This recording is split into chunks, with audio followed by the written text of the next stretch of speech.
Bismillah, elhamdülillah, vessalatu vesselamu ala Resulillah. Müslüman doğanlar, bugünkü dersimizde halkımızın içinde käbir adamlarda bar bolan ýalňyş düşünje barada durup geçeriz. Ol ýalňyş düşünje hem Müslüman doğanlar millet parazlyk, tire taýpa parazlyk, welayet parazlyk kefeli, hassalygy. Gynasagam içimizde käbir insanlarda häzirki güne çenli hem şu düşünje saklanyp galypdyr. Şol batyl we ýalňyş düşünje. Milletçilik etmek, tire taýpaçylyk etmek, welayetçilik etmek, şuň üstünde, şuň esasyna biri bilen düşmançylyk etmek, birek ýigrenmek, zulüm etmek, haksyzlyk etmek we şuňa beňzeş zatlar häzirki güne çenli hem gynansagam içimizde käbir kişilerde saklanyp galypdyr. Bilişimiz ýaly musulmanlygyňlar insanlaryň hemmesiniň asly bir. İnsanlaryň hemmesiniň asly bir. Atamyz hem Adam aleyhisselam. Adam aleyhisselam bolsa toprakdan yaradylan. Şonuň üçin musulmanlygyňlar Allah Taala'nın gatynda plan millet, plan tire, taýpa, plan renkli, plan dille gurlayan kişi diýen zat ýok. Allah Taala'nın gatynda musulmanlygyňlar iki sany millet bar. İman edenlerin milleti, yani musulmanların milleti ve iman etmeyen kafir müşriklerin milleti. Ve Allah Teala'nın katında musulmanlar iki tane adam var. İki topar adam var. İman eden takvalı adam ve imansız bir takva adam. Ya da günahkar adam. Ve musulmanlar insanların arasındaki üstünlük nämede? İnsanların arasındaki üstünlük musulmanlar imanna ve takvalykda. Takva kim? Allah'a iman edip Allah Teala'nın buyuran zatlarını bercay ediyor ve Allah Teala'nın kadagan eden zatlarından kaçan kişi. Allah'a iman ediyor, Allah'ını birleye, Allah'ını tevhid ediyor, 5 vakit namazını kılıyor, Ramazan'ın ağzını bekleye, ayal maşgala olsa Allah Teala'nın buyuruşu alakka örtünüyor, kıysaca Allah Teala'nın buyruklarını bercay ediyor. Ve Allah Teala'nın haram eden zatlarından kaçıyor. Allah Teala ara haram edipdir, ara içmeye, para almaya, para vermeye, yalan sözlemeye, adamlara haksızlık etmeye, adamlara yukarıdan seyretmeye. Yani kıysaca Allah Teala'nın haram eden zatlarından kaçıyor. Ne şol takva kişi. Ve üstünlük hem ne şol iman ve takvalıkta. Eğer sen iman eden adam olsan ve takva adam olsan Allah'ın katında sen derecen beyik üstün. Allah'ın derecesinde sen derecen beyik. Emma sen iman etmesen ve bir takva olsan ya da iman edilen bir takva ol fıskı fucurun içinde, günahkarçılığın içinde gezip versen Allah'ın katında sen bir kadar adam. Haysi milletten bolsanam, haysi tireden bolsanam, haysi velayetten bolsanam, vazifen neyme bolsa da, derecen neyme bolsa da sen bir kadar adam Allah'ın katında. Şonun için Peygamberimiz Muhammed sallallahu aleyhi ve sellem Tirmizi'de geçen hadisinde şöyle diyor. فَالنَّاسُ رَجُلَانِ بَرٌّ تَقِيٌّ كَرِيمٌ عَلَى اللّٰهِ وَفَاجِرٌ شَقِيٌّ هَيِّنٌ عَلَى اللّٰهِ. İnsanlar iki tane adamdır diye. İnsanlar iki adamdır diye. Yaxşı adam, takvalı adam, Allah'ın katında kadırlı adam diye. Ve günahkar adam, bedbagat adam, Allah'ın katında bigadır adam diye. İki tane adam. Ve devam ediyor. وَالنَّاسُ بَنُوا آدَمْ. İnsanların hemmesi Adem aleyhisselamın çağlarıdır. Ve halakallahu Adem minat turab. Ve Allah Teala olsa Adem aleyhisselamı topraktan yarattı diye. Ve yine sevgili Peygamberimiz devam ediyor bu sözün aydınlığından sonra. Kalallah ya eyyuhan nas inna halaknakum min zekarin ve unsa ve cealnakum şu'uban ve kabaile li ta'arafu. İnne ekremakum indallahi etqakum. Ve Peygamberimiz diye Allah Teala ayette diye Kur'an-ı Kerim'de Hucurat suresi, Kur'an-ı Kerim'in 49. suresi 13. ayetinde ey insanlar biz sizi bir erkekten ve bir ayaldan emele getirdik ve sizi birek tanariyali milletler ve taypeler edip koyduk. Unsırın Allah Teala ne diyor? Ve biz sizi birek tanariyali milletler ve taypeler edip koyduk. Allah Teala'nın katında en kadirliğiniz has takvalı bolununuzdur diye Allah Teala.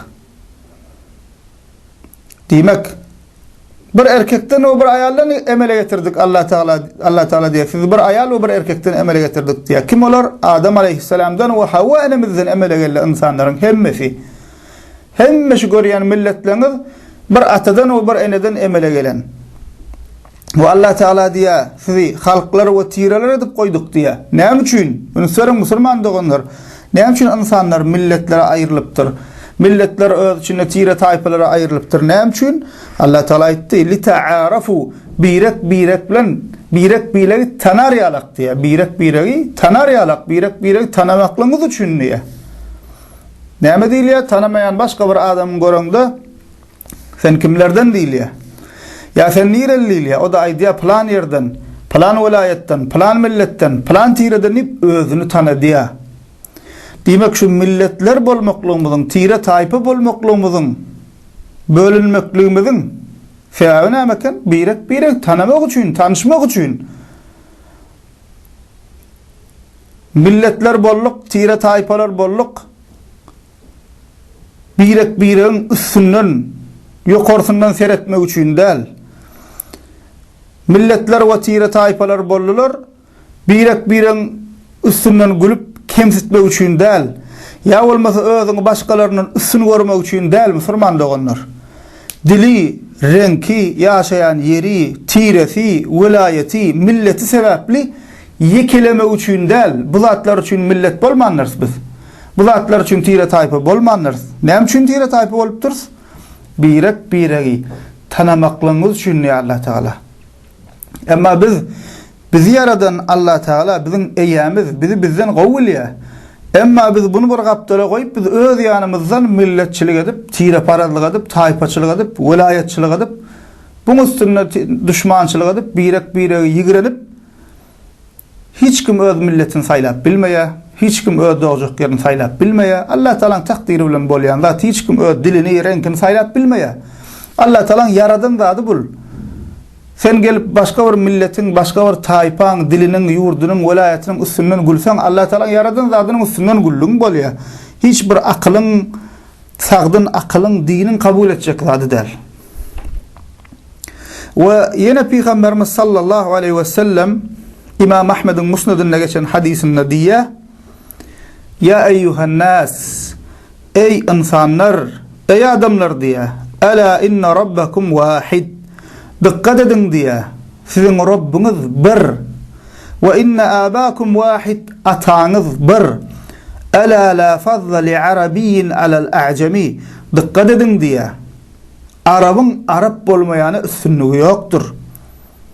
Ve la li acemiyyin alal arabi. Arap bolmayanın Araba üstünlüğü yoktur. Ve la li ahmerin alal aswad. Kızılın kara üstünlüğü yoktur. Ve lel aswad alal ahmer illa bit takva. Ve karanın kızıla üstünlüğü yoktur. Dine takvalıktadır deyip aydiya. Üstünlük dine takvalıktadır. Sen plana üstün bolup bilersin dine takvalığın bilen. Tiren bilen değil, milletin bilen değil, vilayetin bilen değil, vazifen bilen değil, pulun bilen, baylığın bilen değil. Asıl sen üstünlüğün nemede bolup biler Allah'ın katında dine takvalıkta. Ol has Allah Teala'nın dinini köpürek bercay ediyenler. Has takvadır, has takvalıdır. Yeke hem Allah Teala'nın buyruklarla yaşayanlar beyleki kovuşarak aktaran üstün bolun şu Allah Teala'nın dinini has köp bercay ediyen kişi. O üstünlük dine şondan Müslüman da onlar. Ve Hucurat suresi yankı okan suramızın 49. suran Peygamberimizin yankı hadisinin sonuna aydan ayeti var. 13. ayetti. Ve şol suran 10. ayetinde Allah Teala Kur'an-ı Kerim'de diye innemel mu'minune ihve diye iman edenler doğanlar diye. İman edenler doğanlar deyip ay diye. Biz Türkmen sanımızdan misal alsak bizim yüzde yakinimiz Müslüman.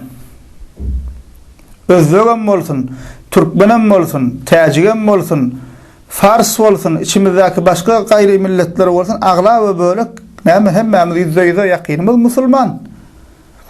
Allah Teala hem diye, innemel mu'minune ihve, iman edenler doğanlar diye. Müslüman doğanlar, din doğanlığı, can doğanlığından üstün. Şonuň üçin Peygamberimiz sallallahu aleyhi ve sellemin döwründe iman eden kakasy müşrikdi, ogly musulmanny seweşde bir o tarapda bir bu tarapda bir-birine garşy seweşdiler. Näme üçin? Çünkü iman doganlygy, din doganlygy ganyňlykdan ýokary. Inna Allah Teala Kur'an-ı Kerim'de diýipdir, "Aglan edýär, iman edenler doganlyr" diýär. Indi biz bir ýurtda ýaşap oturýarys, aglaby bölegimiz musulman, alhamdulillah, we sünni hemmämizden bir dille gurulaýas. Şu özbek bolsun, başgasy bolsun, kırgyz bolsun, kazak bolsun, şol Orta Asya'da ýaşaýandan hemmesi terjimechisiz biri-birini düşünüp oturýar. Garnaşlyk diýsen bar, barymyz bir näme şu Ulu Türkistan. Orus paçça gelmedinden Türkistan ady şol geografiýaň. Türkleriň ýaşaýan ýurdu diýmek Türkistan. Soň gelip paýlaşdyrýarlar, bölüşdirýärler, birek düşman edýärler. Näme bulary ullanmak ýeňil bolsun diýip. Kanymyz bir, dinimiz bir, dilimiz bir. Biz öz içimizde gelip inni näme diýäs, milletçilik edýäs. Ay özbek beýle, türkmen beýle, soň kazak bilen kyrgyz öz arasynda dawa edýär, ýene biri başgasy bilen dawa edýär. Bulary bir gyra goýýas, öz içimizde Türkmenistanymyzyň içine gelýäs. Käbirlerimiz ol welayet, bul welayet. Plan tire, plan taýpa. Şul bize gelşek zatda musulman onlar biz musulman bolsak, hakyky musulman bolmaly. Ýöne sözde musulman diýip özümizi Allah ýörmäliň. Eger musulman bolsak Allah Taalaň diýen zatlaryna kulak asmaly. Allah Taala diýär, musulmanlar, iman edenler doganlar diýär. Onda gelin dogan bolalyň. Gelin dogan bolalyň, taşlalyň bu zatlar musulman doganlar. Birek-biregimiziň üstünden gülüp tire taýpaçylyk etmek, millet paraçylyk etmek musulmana gelşek zatda. Ve Peygamberimiz Muhammed sallallahu aleyhi ve sellem Müslim'de geçen hadisinde diýär, la tahasadu, birek-birege görüpçilik etmeň, we la tenajeshu, almajak zadyny aljak sırap bahasyny götürmek üçin aljak sıramaň diýär. Hile edýärler, bazarda almajak bolsa müşteri çekmek üçin yalandan alan sırap bahasyny götürjek bolup şonu etmeň diýär. We la tabaghazu, birek-birege ýigrenmeň. Şu milletçilige diýen adam ýigrençdere diýär, duran ýerden ol welayet, bu plan tire, bu plan taýpa, ol plan ýerli, bu plan ýerli diýip näme diýär? Ýigrençdere diýär, düşmanlyk döre diýär. Düşmanlyk kimin gowwarýandy? Şeytanyň gowwarýandy. Ve diýär Peygamberimiz, "Ve la tadabaru", birek-birege diýär, arkaňyzy öwürmeň diýär. Ýani ýardamsyz goýmaň. "Ve la yebi' ba'dukum ala bey'i ba'd", bir toporňyz bir topornyň elde oturan sowdasynyň üstüne gelip sowda etmesin diýär, sowdasyny bozmasyn. "Ve kunu ibadallahi ihwana", ey Allah'ın kulları diye dogan bolun diye. Ey Allah'ın kulları dogan bolun diye. Gurulasak hemmemiz peygambercan diyas. Awa şuna meňdeş peygamberimiz gowwarýanlygymyzy aýdýas. Emma diňiz dille gowwarýan diýmekligiň, söýýän diýmekligiň, jan diýmekligiň hiç bir haýry ýok. Egerde sen amalyň şol sözüňe gabat gelmese. Eger gowwarýan bolsak, peygamberimizi hakyky musulman bolsak, onda şu söze kulak asmaly. Sahih Müslimde şu hadis. "Ve kunu ibadallahi ihwana" diye. Ey Allah'ın kulları dogan bolun diye Peygamberimiz. Dogan bolun diye. Dogan yamanlık isler mi? Dogan üstünden güler mi? Bizim dogan olmalı. Ve diye el muslim ehul muslim. Musulman musulmanın doganıdır. Musulmanın kardeşidir diye. La yezlimuhu, ona zulüm etmez. Ve la yakzuluhu, onu yardımsız koymaz. Ve la yahkiruhu, onu näme pes ve har görmez diye, özünden aşağı kasaplamazın diye. Ve sonra diye et-takva ha huna ve yushiru ila sadrihi 3 marrat. Döşünü üç gözek korkup qaytarap aýtdy diye. Takwalyk şu ýerdedir diye. Takwalyk şu ýerdedir diye. Ve dowam ediýär, "Bihasbi imri'in min ash-şerr an yahqira ahahu'l muslim." Bir insana günah hükmünde diye. Musulman doganyny özünden pes, hor, hakir görmeklik yeterlikdir diye. Sen men plan tire, men plan welayet, men plan şäherden diýip özüň üstün tutup oňa ýokardan seredýäňa, şoň özü sana yeterlik şer, kıyamet günü yüz garalyk uly günahkarçylyk şoň özü. Hiç sat etmeseň hem oturan ýeriňden şoňa ýokardan seretseň, şoň özü sana eýýam yeterlik günahkarlyk boljak eken musulman doganlar. Ve ondan daşgarı musulman doganlar ýan gaýdy şimdi ýalakka Orta Azia halklarına näme öňkü ady Türkistan. Orus paçağa gelip biz bölli. Hemmemiz doğun. Şul halklan hemmesi Kazak, Kırgız, Türkmen, Özbek hemmesi şu tercümeçisi öz aramızda guruluşup bilýäs. Bizi kän birleşdirýän zat ba. Kanımız bir, dilimiz bir, dinimiz bir, hemmemiz aglabı bölümümüz ahli sünnet. Hawa jahilligem bolsa, ilmsizligem bolsa umumyny hemmemiz ahli sünnet. Şunça bizi birleşdirýän zatlar barka. Şunu biz peýdalanyp din dünýämiz üçin, hayrymyz üçin peýdalanmak barka biz şeytanyň dinine edip bölüşýäs, birek aýyrjak bolýas, agzalyk durýas. Bu şu akıllı adamın etçegi işin musulman doğunlar oylanmalı şunu. Özlüğüm ben doğunum, Kazağım ben doğunum, musulman doğunum bolmasa qan doğunum. Şulan hem mesulen näme? Qowatnaşyklarda bolmaly, birek usundan gülmeli däl, welayet edip tire taýip edip birek usundan gülmeli däl. Beter näme etmeli? Aramızda bar bolan gowzatlary öwrenmeli. Biziň dürlülügimiz, dürlü tire taýpy bolmaklygymyz. Gurlamızda biri biziň şiwelerimiziň, gurlayşymyzyň tapawutlyklarymyz biziň baýlygymyz. Käbir adamlar näme diýär Türkmenistanyň içinde? Başga welaýetden gelip öz şiwesinde, öz lehjesinde gurlasa üstünden gulýar. Üstünden gulmeli däl, ol biziň baýlygymyz ol. Ol öz şiwesinde gurlaýar. Sen öz şiwaňda gurlaýan bu baýlyk, bu kemlik diýär, üstünden gulunmeli zat däl. Her bir taýpan tiran özüne mahsus geymi bar. Öz milli naharlary bar, we şoňa meňzeş. Şunça gowluklar bar, şulary bir gow tarapdan görüp peýdalanmak barka, biz näme diýip birek üstünden gülüp, düşmanlyk döredip, kapara we şeytana gülki bolýas. Gaýry milletler diýär özüňiz bir 6 milyon näme o welayet, bu welayet bolýanyz diýär. Başga milletden men milletini aýdyp oturmaýyn şey diýär. Men duşdum diýär ki türkmen biri-biriniň üstünden ikisem Türkmenistany diýär. O diýär men has türkmen, beýleki diýär men has türkmen. Musulman doğanlar şu boljaklatmy biz bir ýurdun ýaşaýjylary hemmemiz musulman şey diýip gülki bolup bermek gowzatmyşyl. Bir gow oýlanalyň, pikirleniň musulman doğanlar. Sen haýsy millet bolangdan näme, haýsy tire bolangdan näme, haýsy taýpadan bolangdan näme? Eger sen aryň namsyň bolmasa, eger sen halal adam bolmasaň, eger sen haramzadalyk edýän bolsaň, beýuslyk edýän bolsaň, haram ýan bolsaň, sen in gow milletten, in gow taýpadan bolangda da haýry ýok. Sen peýgamberiň nesli bolangda da haýry ýok. Saňa ola türkmen bolmagy, ken arasda türkmen bolmagy aňarda dursun. Hut peýgamberiň nesli bolangda da, sen qakan peýgamber bolsa da haýry ýok, özüň iman etmeseň. Nuh aleyhisselamyň ogly kapır da qaqasy peýgamberdi. Haýry boldymy şoňa qaqasynyň peýgamberligi? İbrahim aleyhisselamyň atasy müşrikdi. Qaqasy müşrikdi, but jasap satýardy. Haýry boldymy oglunyň peýgamber bolmaklygy? Peygamberimiz Muhammed sallallahu aleyhi ve sellem'in ağası Ebu Talib müşrik bolup öldü. Peygamberimiz gaty gowun gorýardy, peygamberimiz onu gowurýardy. Köpegem etdi peygamberimize.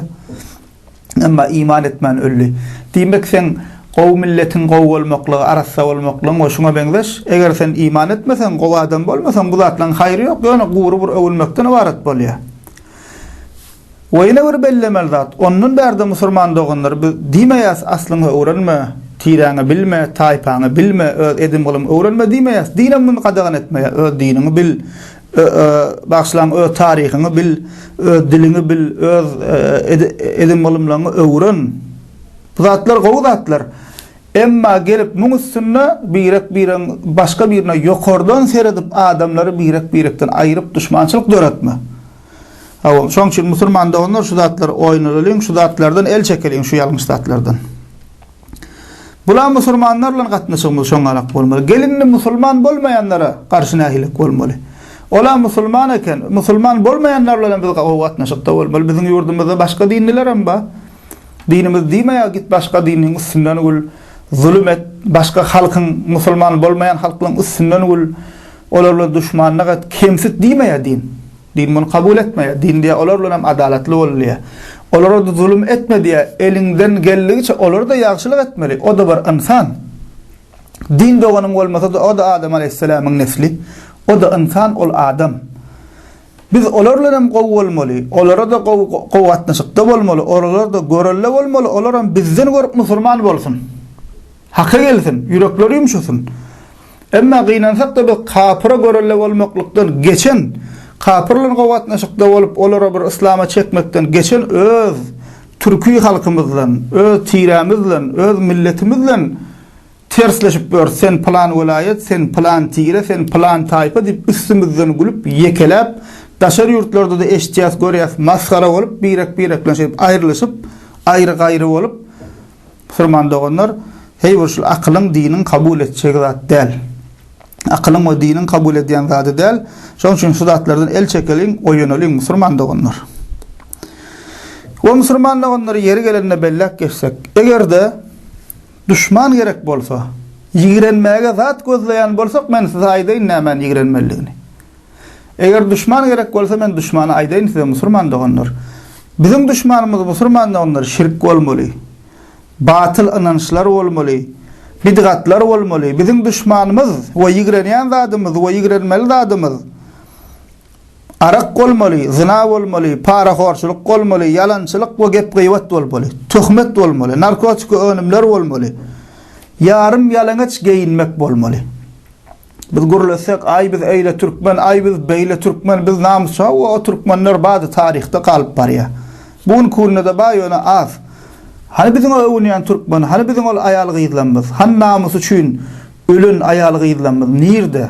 Ol kıssalarda gurrun bererler düşmany özüne elin düşmanyň el degmesini pol dağdan özüne aşağı atan türkmen gyýdlar.